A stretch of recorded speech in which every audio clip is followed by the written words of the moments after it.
Well, guys, it's dark. Yeah, one more time. But I've made some progress. I've actually got my boards down there pretty well squared up.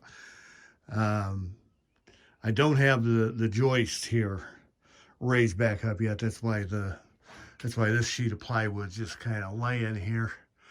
But what I do have is I got a ratchet strap from the south wall. You're looking at the southeast corner. That's the south wall. Got a ratchet strap all the way across over to the north wall. That's pulling that up. And then the ratchet strap that I had down at the bottom, I moved up to the top. Those eyes were already there. And that chain deal across there was actually that's actually welded in there. That's a non-shrinkable chain unless you got a chain puller. But anyway, I got the ratchet strap in there, got those two walls. Now again, I'm just doing this kind of by sight. Actually got those two walls just about back where they belong. Close enough that here in the morning, first thing I'll do is I'll go ahead and get this floor leveled back out and straightened out, get that piece put back in there, chase Ezzy out, and I think we're just about ready to start on that corner. I know I've said that a couple times, and you're probably tired of hearing me say that, and I know I'm tired of talking about it, but I actually feel good about that. That actually took me almost all afternoon to get all those screws that I had loosened up. This plate board here actually got moved over almost an inch and a half, almost 2 inches. And in doing that, then so did that was the one on the south wall on that end. That got moved over almost 2 inches. And in doing that, I can drop that plywood back in there, and I actually have square corners pretty well all the way around. And from the outside, I had to go outside to pound this one in.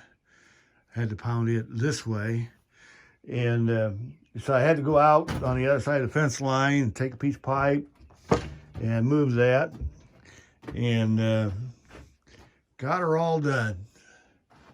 I think in that regard, I think the corner is set pretty close enough. I may do a little bit more tightening on it yet, but we're just about ready to start putting stuff in. See if I can explain what I got to do here. Oh, hey, walking on these are all sorts of fun. Okay, that particular rafter or wall joist. That one's smooth, and I can scab a board onto that one real easy. Now, obviously, those little 6-penny box nails that held the plywood on are got to come out of there. This one here's a little bit different story, though, because I do want to put a scab board on there, but you see how there's already 2 boards there. The one that I really want to scab to, I can't get to without taking that one off. And I don't think I'm going to take that off. I think what I'm going to do is I'm just going to go ahead and extend the second board all the way down to the sill. And then put then another scab board here. And then build, I think I talked about that, build a little box to put in that corner. And should be able to draw that back up. And I don't know, I may have to put a couple more squeezes on this north to south ratchet strap, which is the lower one here, this one. Yeah, this one.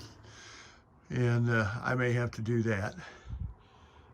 But that's actually looking almost the way it's supposed to look. We're getting close. So, well, Ez, you ready to go call it a night? I think I am. Yep, I really do believe I am. Now, why didn't that light come on for me the other day when I was trying to shoot in the dark? It didn't. Now, if I can get it to go out, would be cool. I'm gonna there's a reason why I'm walking here. And I got more of a story to tell out here in just a little bit. It is, oh, we'll see here. I think it's still about 55 degrees. We'll check that here in just a second. And yeah, it's dropped a little bit. It's about between 52 and 53 degrees. And what I would really like to do as I near retirement age is I'd like to sit and watch my Iowa sunsets. Now, I wish I could get that light to shut off. This is what I got, man. This is what I got. And so what I want to do eventually here is I actually want to come out this way, 12 foot from the bay extension. So that'd be basically 14 foot then from the wall. Come out with a deck and make that a double-decker deck. And I wouldn't mind extending across the front here at least a 6, if not a 7-foot deck. And what I'd like to do then is be able to get up on top of my deck, double-decker deck, and then in the fall or this time of year go out and look at this stuff. I don't know about you, but I kind of think that's a neat sunset. And they even get more majestic than that. And I don't know if you can tell at this, but if there's actually quite a drop off there. You got the road, you got the hay bales, you got this set of trees just on the other side of hay bales, and then back in the distance you see another couple trees. Well, just on the other side of that second set, there's quite a drop off there, and that's a beautiful valley. And especially in the fall, that just lights right up. And I want to get it to where I can sit out here and enjoy the sunset. And then the other thing I want to do then is I want to come on around over here. I love the fact that this is my iPhone.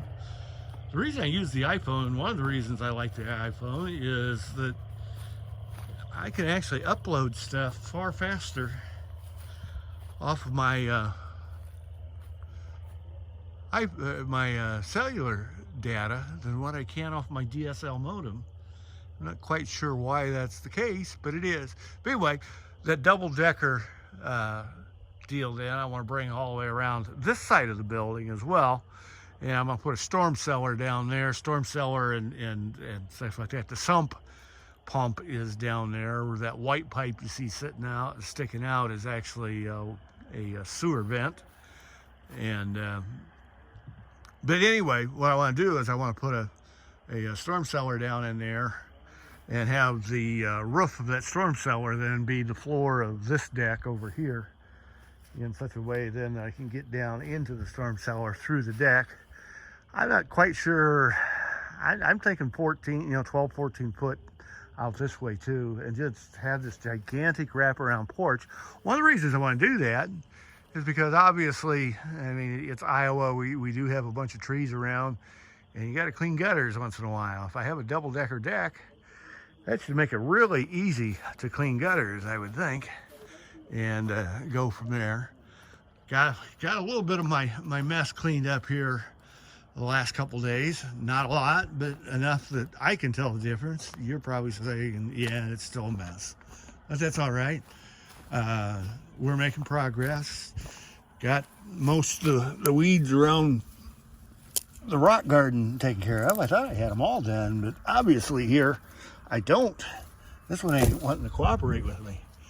But yeah, we got a lily coming up. There's a lily in there. There's a sedum there. There's another lily here. Is that lily? Yeah, I think that's weed. I'll have to check in the daylight.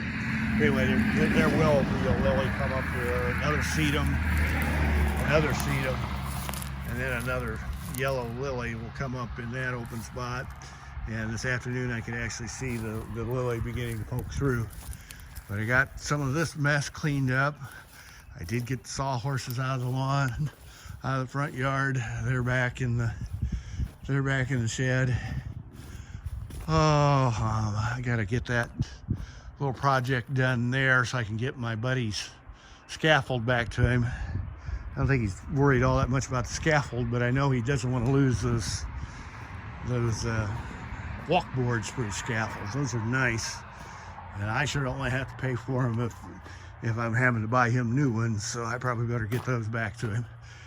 I got some good friends, and you may have seen him on Facebook anyway. He responds to me quite often, a guy by the name of Evan Bennett. Met Evan years ago. He's been a good friend, been a good help, and he's moving back to Wyoming, so I'm going to miss him. But I'll have to just go out to Cody once in a while and see him out there. Anyway, it's nighttime. Yeah, that's lights on a truck. I probably should just knock this off, go to bed, let you go to bed, and have a good evening. Stay safe, guys. Stay safe. Take care. Bye.